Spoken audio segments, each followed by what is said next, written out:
అండి, ఈరోజు మనము చేసేది సింపుల్ లెమన్ రైస్. ఓకే, ఇది చాలా యమ్మీ ఉంటుంది, కానీ చాలా సింపుల్గా చేసేసుకోవచ్చు. సో ఫస్ట్ పోపులు వేసాను. జీలకర్ర వేయము దీనికి, జస్ట్ శనగపప్పు, మినపప్పు, ఆవాలు. ఓకే, అది కొద్దిగా బ్రేక్ అయ్యాక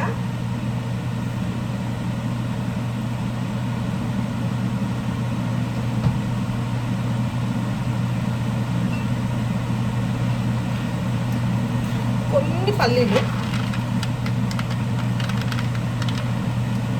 బాగుంటాయండి. జీడిపప్పుల కన్నా పల్లీలే మీకు టేస్ట్ ఉంటుంది. కొన్ని పల్లీలు,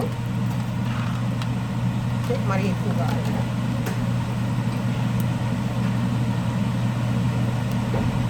చిన్న జస్ట్ ఒక బాక్స్ సరిపడేటట్టు చేస్తున్నాను. ఓకే, ఇది బాగా ఫ్రై అయిపోవాలి. దీంట్లోకి ఇంగువ చాలా కంపల్సరీ, మస్ట్. ఎందుకంటే వెల్లుల్లిపాయలు వేయము, ప్లస్ ఆ ఇంగువ ఆ పులుపు స్మెల్ బాగుంటుంది కాబట్టి దీంట్లోకి ఇంగు కంపల్సరీగా వేసుకోవాలి. దీనికి కావాల్సిన వెజిటేబుల్ జస్ట్ మిరపకాయలు, అల్లం, అంతే. మనకు పెద్దగా వేరే వెజిటేబుల్స్ ఏం అక్కర్లేదు. సో ఒక 4 మిరపకాయలు కట్ చేసుకున్నాను నేను, కొద్దిగా అల్లం, 2 పచ్చిమిరపకాయలు, 2 ఎండుమిరపకాయలు.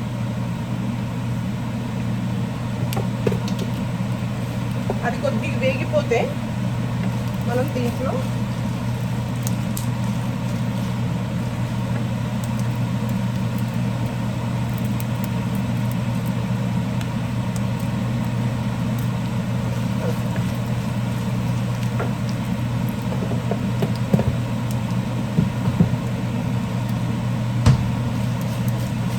కొద్ది పల్లీలు వేడెక్కాయి కదా,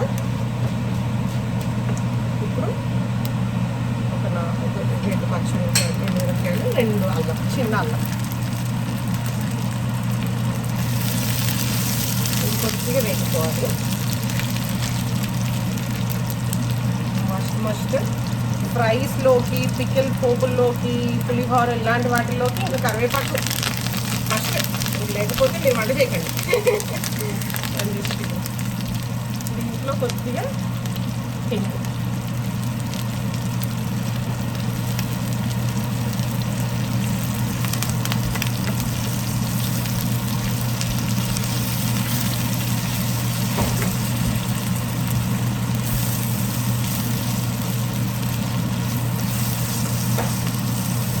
ఇప్పుడు పులుపు కాబట్టి కొద్దిగా పసుపు వేసుకుంటామండి. దీంట్లోనే కొద్దిగా పసుపు,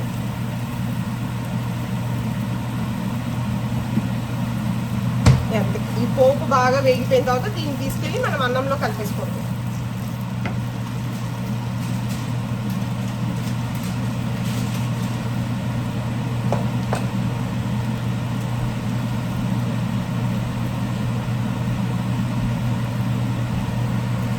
ఇదిగో నేను రైస్ ఇట్లా కొద్దిగా ఉప్పు వేసేసి కొద్దిగా ఇట్లా పెట్టేసుకున్నాను.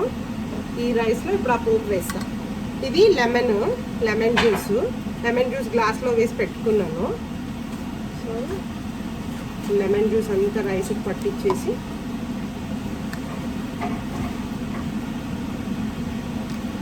ఇది స్క్వీజ్ చేసేస్తుంది రైస్.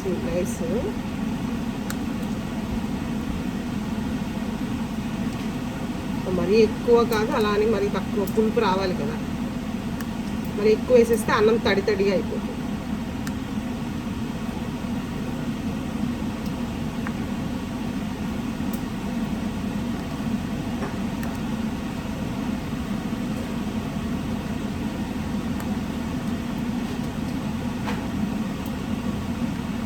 ఓకే, ఉండలు లేకుండా చూసుకోండి చాలు. ఇప్పుడు ఈ పోపుని వేసేయాలి.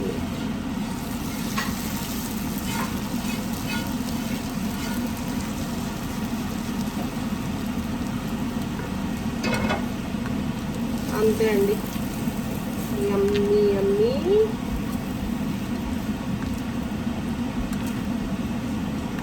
Lemon rice ready. దీన్ని బాగా కలిపేసి ప్రతి రైస్ ఆ పోపుతో పట్టేటట్టు చూసారు. ఇందాక వేసినప్పుడు లెమన్ వాటర్ కొద్దిగా వాటరీగా అనిపించింది. ఇప్పుడు ఆ రైస్ అంతా పొడిగా అయిపోయింది కదా.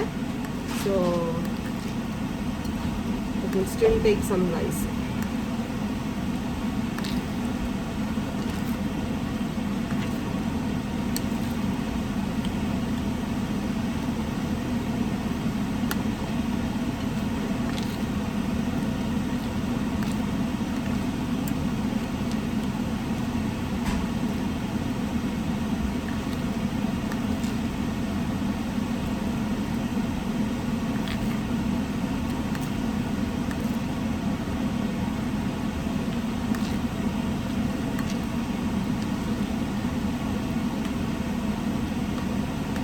ఇంతే అండి, యమ్మీ యమ్మీ లెమన్ రైస్ రెడీ.